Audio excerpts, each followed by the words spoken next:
Kennedy-MacKenzie. I'm with the American Printing House for the Blind. I do not have a PowerPoint presentation. I am the presentation. I come with gizmos and gadgets galore. I feel like, Ariel. So today we're going to dive into the fun of connecting and creativity through board games and card games. So we all know, and I have notes because I'll ramble on, that we're going to talk about how to make these accessible, not just for blind individuals or people with low vision, but for all, and I don't like the word disability. I like the word exceptionalities, because everyone's exceptional in their own way. So we're going to talk about how to make just fun, just anything fun. So we know that, games are more than just for entertainment. They bond, you can do laughter, and you learn together. And we know we have some friends and families and probably colleagues that just can't participate. Like, we wanted to play Sushi Go with my friend. It's not in Braille. So I had to figure out how to quickly use a slate and stylus and make it so that he could play with us. So we're going to talk about how we can make some games accessible. I can take ideas from the audience. So I come with a slewer, not just APH products. I'm talking Hasbro. I have a collection, and at the end you get to take some of my stuff, not all of my stuff. So we're going to get started.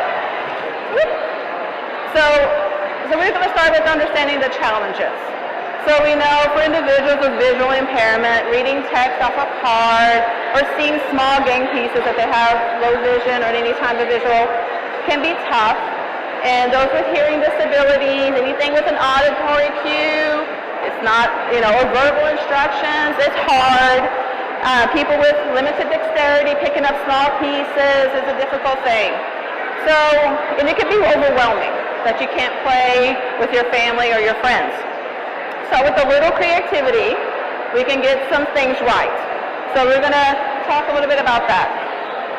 So for the visual, if you have an individual that has a visual impairment, so Braille overlays.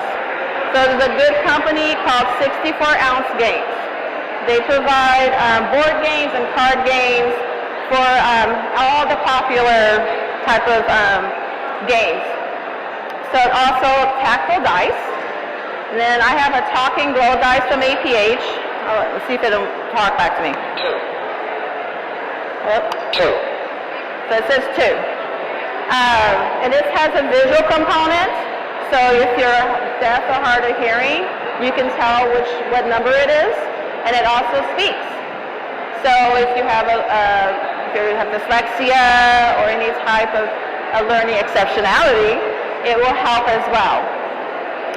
Also, if it's an online game having audio description or closed captioning, also helps.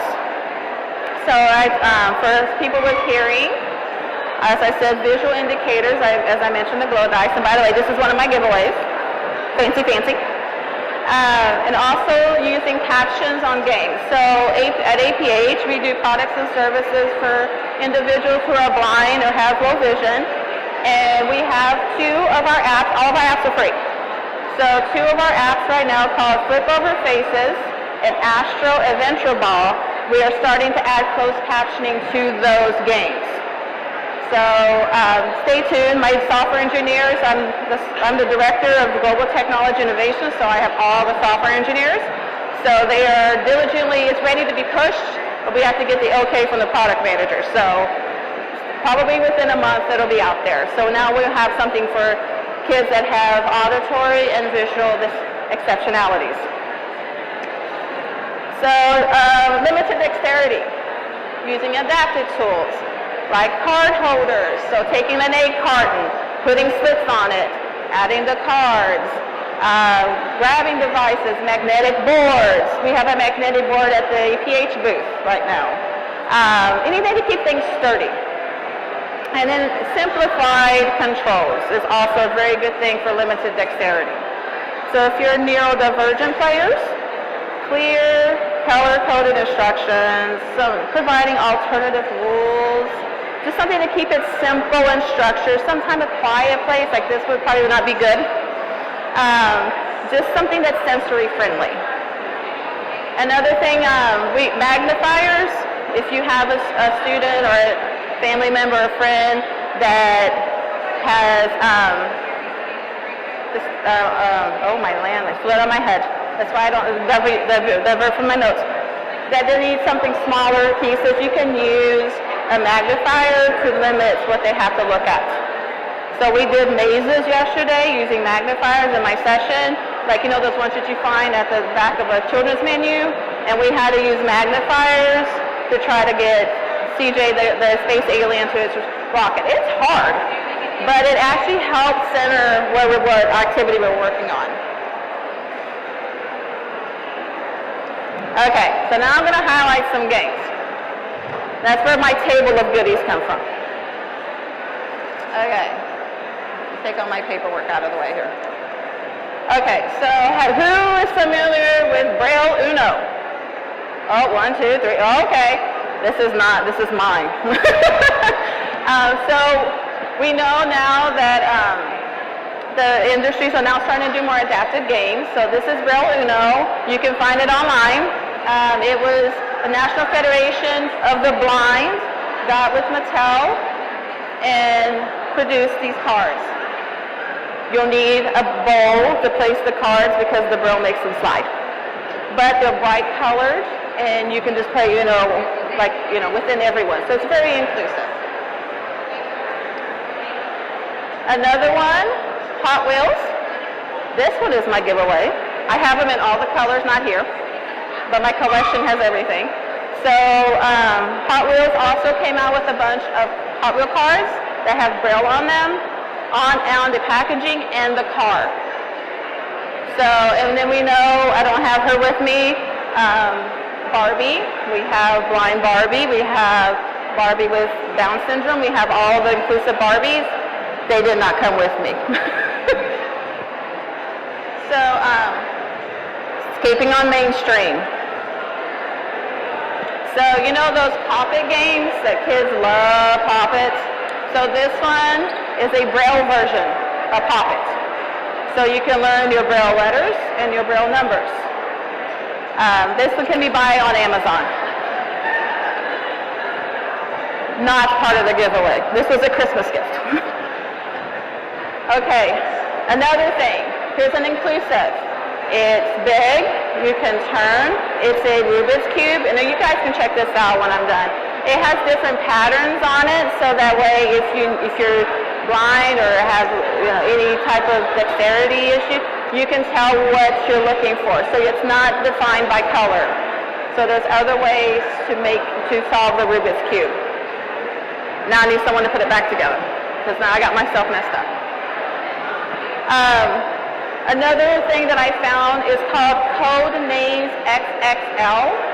They do large cards and boards, so that's great for individuals that have dexterity or need something bigger. Ticket to Ride. Apparently there is a adaptable high contrast color version of that, and they have large pieces. And also I found out there are print and play games, free, online. There's one, I looked them up, they're Board Game Geek, and there's P&P, which stands for Print and Play, Arcade. They're super easy, you just do it on your own, you can change color, they're really adaptable to any person. So since I work for APH, I'm going to show some products that we can use that we sell, which are also part of my giveaway, that you can try learn, they can be adapted for any card game, any board game. You can make games out of them. So one item, this is a scorecard set. So I'm going to give away one of these. So let's just say, and they pop in place. So let's just say you're playing Sushi Go, because I just played that.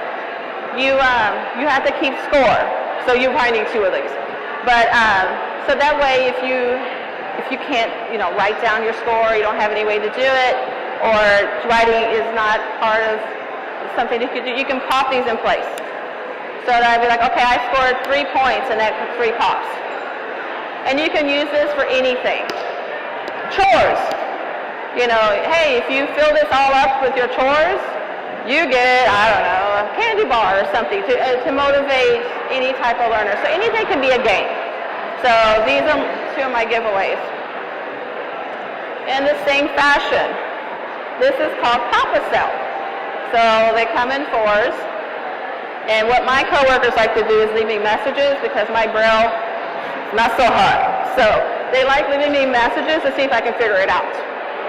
So this can also be used for keeping scores on a game, or if you want, any type of signal that you need to give, you can say, okay, I need you to do like Twister. I need you to do, put right foot on red type of thing. So you could make that one of your Twister colors. Also part of my giveaway. Okay. So at APH we have a couple spinners. This is a hop-a-dot spinner. So this is really versatile, and it's the numbers are big. You can spin it, it makes a clicky sound. This could be good if you have Twister, or you're going to play hopscotch, or if you have, like chutes and ladders, or anything, treble. You can just use one spinner, and now you're adapted a variety of games. Again, nothing does not blindness-centric. Even though it's the printing house for the blind, you can make these tools work for anything. American Printing House for the Blind. She asked who this was by. It's called Hop-a-Dot. It's a number spinner. I think it's like, here you can pass it around. I should have been passing things around. I'll just pass some stuff around so people can take a look. It's hard for when you're trying to like visually show something.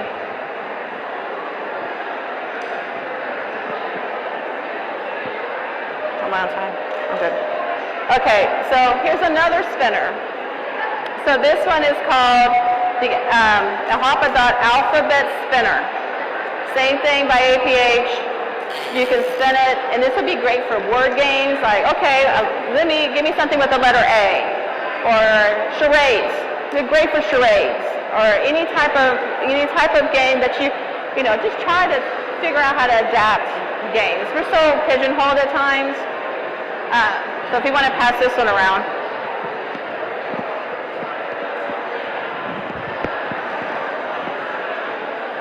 So I've got 3 more things.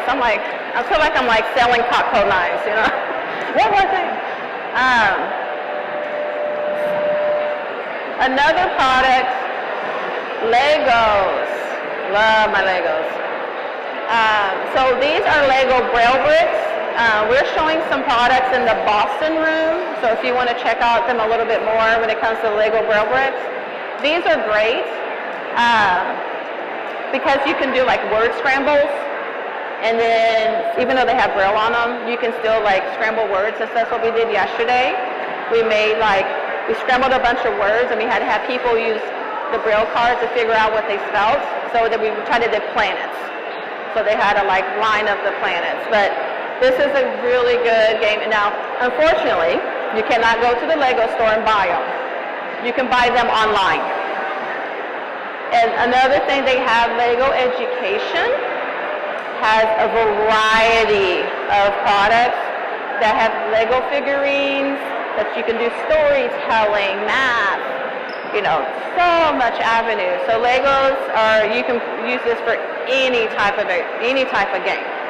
So if you want to explore these more, they're in the Boston room. I just brought a sample. Now I'll pass these around. The other thing that's in the Boston room that I couldn't bring, has anyone heard of Code and Go Mouse? Code and Go Mouse is a fabulous product by Learning Resources. It's this little mouse, and you use the arrows on the back to make it move. You don't have to stick to the grids that comes with the kits. You can make it so that Kobe has to go under the table. You can use the spinner, the number spinner. Use that with Kobe. Kobe has to move 2 steps, and then you have to program it to move 2. Really inclusive. We adapted it for our kids because the maps are slick. So we made tactile maps out of them so that they could see what grids to build. So that's how we've adapted snap circuits as well, because it was also, they're just pictures and they're hard to read. So we reverse engineered them for students who have, they need more detailed instructions, not just for kids that are blind.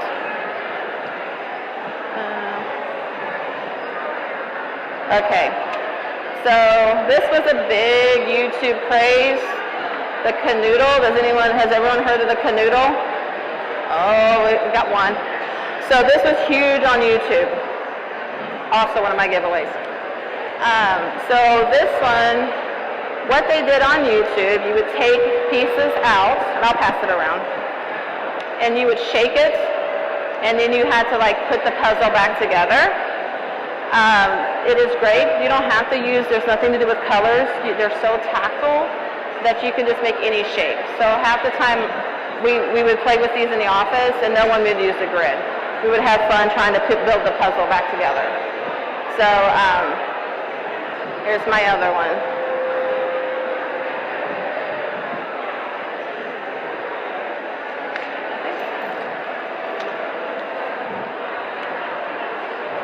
And they fall out.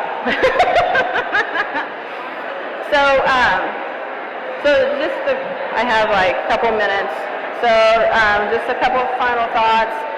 So it's not just the job of the game designers to think about accessibility. A lot of them have, but it's up to all of us. So when we are hosting game nights, we can think about the needs of our players. So these are just a fun, very low cost. They're under $50 for some of these. Some of them are my Hot Wheel cost me $1. So,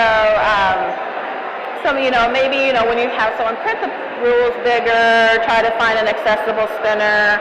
So, I'm always trying to figure out how to adapt games for my coworkers, because I have blind programmers and a blind quality assurance analyst, so I don't want to exclude them from when we play video games. And there's that one game, Jackbox games. That's accessible. So we put it on our phone and we all can play together. So during team meetings, we do that. So no matter no matter what, it's adaptable for everything. So that's how we do team building. So, so remember, games is for everyone. So let's make sure everyone gets a seat at the table. And I thank you so much for your time. And then if you're interested in any of my giveaways, after people explore them, you're more than welcome to come and take one for yourself. So I hope you join us in the Boston room to check out Kobe the mouse and some more of the Legos. So thank you so much. I appreciate your time.